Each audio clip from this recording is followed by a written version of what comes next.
name is Dylan. As you can tell, I am no longer in my crib. JVM took it away. He has told me that I am not allowed to show any of the robot. All I can say is that it is black. He is being nice to me and feeding me some. He keeps giving me burnt nonagon-shaped toast. All black everything apparently applies to literally everything. The robot is coming along and will be revealed sometime next week. Please send help. The robot's name is... Welcome back, everybody. We're here with our next team for check-in. It's Team 148, the Robowranglers. They're from Greenville, Texas. Welcome back, folks. Why don't you go ahead and introduce yourselves? Hey, Francis. I'm Adrian Emerson, lead teacher on the Robowranglers. Hi, I'm Madison, a student leader on the team. Cool. All right, well, guys, welcome back. Yet again, you hit it out of the park with another awesome, funny video. Very cool. I liked it. We'll talk more about what that video shows in a little bit, but let's talk about your hopper. When we last left you last week, you guys were basically designing a hopper every day for at least 3 days in a row, and you were pretty sure that Tuesday was the day. So Tuesday, yeah, Tuesday was the day. Awesome. We were really happy with the overall design from Tuesday's hopper/agitator. We have made a few improvements since then. So we have gone through like 2 revisions of that same design, but we're pretty happy with it right now. Just working on some more optimization this week. Okay, cool. So as far as like optimization is concerned, in the past you've said that you guys don't like to change stuff between bag day and the first competition. So is this basically trying to just get as much optimized as fast as you can because you want to leave your bagged robot the same as your practice robot? Or do you think that there's room for more tweaks and changes in between? I think there's always room for improvement. I mean, we don't stop iterating until we're done with Champ, so. Very cool. All right. So that's good to hear that your hopper's in a good spot. So let's talk a little bit, moving from the hopper to your hanger. We heard that there was some good news recently about your hanging process. Why don't you guys tell us about that? So we just had our first hang several minutes ago, so oh, wow. Hot off.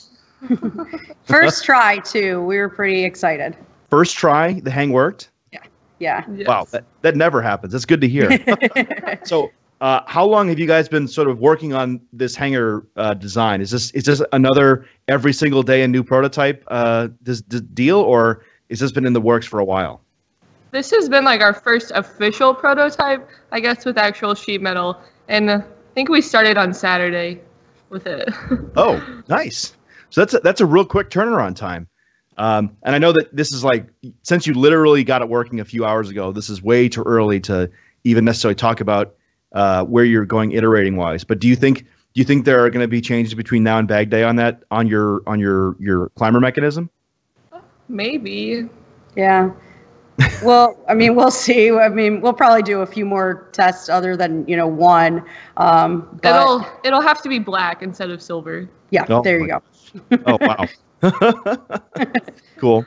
So was this hanging prototype, was this on your practice robot, or was this on like a crate of weight or something like that? It's on the practice robot. Cool. Wow. So you've got it like fully integrated. Is it like fully integrated, or is it just sort of like sort of clamped on or something? Fully integrated. Wow. Nice. You guys do work rather fast between Saturday and today, and you take Sundays off. That's awesome. Yeah, we didn't take Sunday off this week. I'll tell you that. Oh, okay. It is that time of year where it's time to extend hours. So, all right. Yeah. So maybe it's not so awesome. You had a whole other day to make a climber. So cool. All right. So let's talk a little bit about before we get talking about what's going to happen with you guys in Spectrum and other folks. Let's talk about what your plan is for the final week. So we know that your hopper is in pretty good state. Your climber just worked, so that's good. What does the plan look for the rest of the robot? So right now we have one robot that is fully, at least mechanically complete. We still have some tests and tweaks to do, but we have one robot. So we have 2 others that we want to get up to the same place. So that's first. And then we really want to start doing some really detailed auton work. We've started with autons. Our programming team has been working really hard, getting the groundwork laid, but we do need to do a lot of testing for that next week. We will save the time between Bag Day and Dallas to do a lot of auton testing with our practice robots, but we like to figure out, so every robot has its own kind of like idiosyncrasies. So we like to do some practice on the competition robot so we can figure out how it works, if it's similar to the practice robot, if there's a few things that are really different, just so we can get a feel for it. But we don't like to beat up our comp robot too much before we put it in the bag. So yeah, it's gonna get beat up well enough. You guys are going to 2 events plus the championship. Yeah. So, lots of matches. Yeah, and hopefully the UIL Texas State Championship after World Championship. So. And then, of course, the first Festival of Champions, too. So hopefully, if we are so lucky. Yes, exactly. Very cool. Well, that's good to hear. You guys have a solid plan of where you're going forward. Again, if you're watching live, we're taking questions in the Twitch chat. So type in !Q followed by your question. And if we like it, we'll ask these guys live on air. So let's bring one of the questions up right now. We'll ask these guys before we move on to our next topic. It's coming up on screen in just a moment. Yep, we're going to just get any question up here. There we go. All right. So here we go. Here's the question in. This is coming from Jacob Dutton, 14. Okay. One of your check-in from last week, you had 8 Coulson wheels. Now you have 6 Coulsons and 2 Omnis. Ooh, very observant. Very observant, yeah. Actually, you know what? Good on you, Jake, because I did not notice that either. So, so what did change, and what drove your change there? We changed because it's easier to turn with the Omni wheels in the front. We were turning a little hard with the Coulson wheels, so we just wanted to test with the Omnis in the front, and then we liked it. So. Cool. Do you think that's the final configuration you're going to go with? I think it is. Cool. All right. Well, that's good to hear. So we've got another question from the chat here. Again, you can go ahead and ask them. So here's a pretty interesting question. Totally Not Ty asks, how do you guys iterate so fast? Any tips for other teams? Yeah. We know that you guys are basically the rulers of iteration when it comes to FRC robots. How do you? What's your strategy for doing it quickly and efficiently?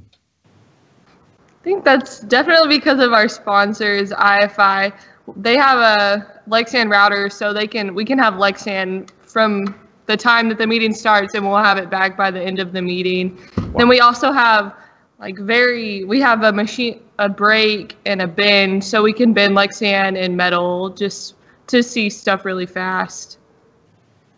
Cool. Yeah, I think that, one of our other kind of more philosophy-driven things is we don't really like to latch on to one idea. Even if it works, we say, okay, yes, this works, but what are some of the other ideas we have? Let's make sure that this is the best before we move forward with it. And I think that helps us. It's like, okay, we like this idea, but let's, try out a few more. And the quicker we can do it, the quicker we can decide on something and move forward with a final design. It seems to be working well for us this year. Yeah. We've had some really quick turnarounds on things, and it's really, I think it's really helped us get to where we are right now.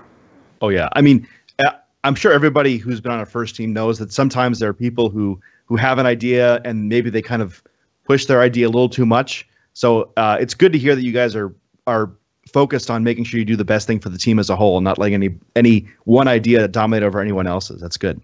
So let's go on to our next topic here. We're going to talk about week 0, basically, and practice. We heard from Spectrum that they're actually making a trek, and they're driving 4 hours to come up to Dallas to do some practicing. So why don't you talk to us a little bit about that and what the rest of your plan for week 0 is? Sure. Yeah, we're really excited to have Spectrum up. Alan contacted me a while ago, really close to the beginning of the season, and asked if he could come up on Friday, and we're really excited about that. And so they're going to be here. We'll hopefully get to practice a little bit with them on Friday, and they can get ready for the Dallas scrimmage that 2848 is hosting the next day. We actually won't be attending that, but 3310 from Rockwall Heath, Texas, is about 20 minutes down the road from us. They're actually going to be coming up to our shop on Saturday because their whole school is being taken up by a band state competition. So they don't have anywhere to work on Saturday. So they're going to come up here. So this week we'll, while we're not going to like a big scrimmage, we are going to have 2 teams up here. And I'm sure we're going to be working pretty furiously to get some practice and have some time on the field and test out the robots. So it should be a fun weekend, but really busy. So what is your goal for this kind of week 0 practice competition? I know that like you guys have a full field, so it's and you guys are very generous in letting other teams use it, and so that's obviously a great thing. But what is the hope that you're going to find when you get your robot plus other teams' robots interacting with each other on a field? Yeah, that's a good question. I think that it will be interested to see what the dynamics of a match look like, maybe running cycles with each other and just kind of seeing what, having more than one robot on the field, what does that look like? So what can we be doing while they're doing something else, and just get an idea for how it looks with more than one person on the field. Yeah, this game is going to be very dynamic. A lot of things moving, going everywhere. So it'll be good to get a feel for things before you get to your first event.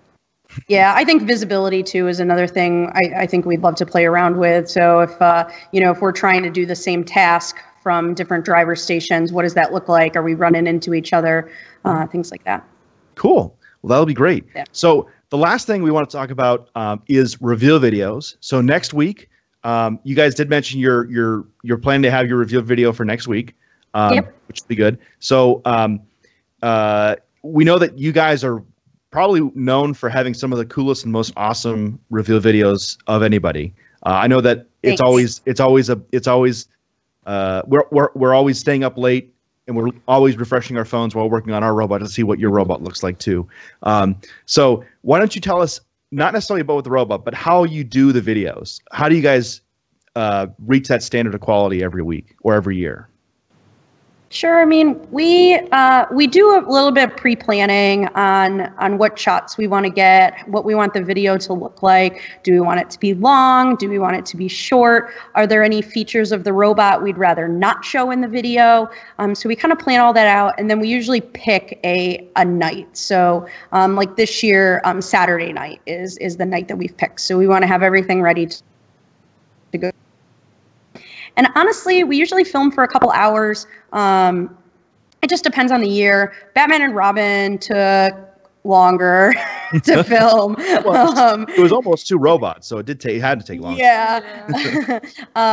But some years are shorter. And then we have somebody, we've had a lot of different people actually that have done reveal videos for us. We've had alumni, current team members, students, mentors. It just kind of depends on the year and who wants to do it. And then we just pull everything together. Picking a song is the hardest part. Oh, yeah. I think anybody that does cool reveal videos will tell you the same thing. And we always have a chat all year long. Hey, this is a good song. Ooh, I think this one is better.